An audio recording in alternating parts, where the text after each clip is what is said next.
তিনটা দেওয়া হয়েছে, জাস্ট আরো একটা দিতেছি। বি গ্রুপ থেকে এবার কে আসবে? মোহাম্মদ বক্কর আলী চক্কর। বক্কর আলী চক্করে কামাল, দেখি সময় মাত্র 30 সেকেন্ড। 30 সেকেন্ডের ভিতরে কি হারাতে পারে কিনা?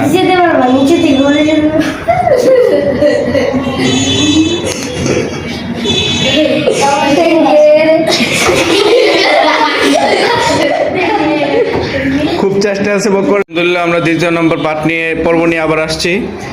তো ফাইনালি বি গ্রুপ থেকে এবার উঠবে এ গ্রুপকে হাসানোর জন্য উঠবে হচ্ছে বি গ্রুপ থেকে কে উঠবে? হাত ওঠান একজন। মোহাম্মদ জিহাদ আলী কি হাত? মোহাম্মদ জিহাদ উঠতেছে। দেখা যাক, জিহাদ পরিপূর্ণ চেষ্টা নিয়ে উঠতেছে, সিংহর মতো হুঙ্কার দিয়ে যাইতেছে। সময় মাত্র 30 সেকেন্ড। দেখা যাক, খুব চেষ্টা আছে।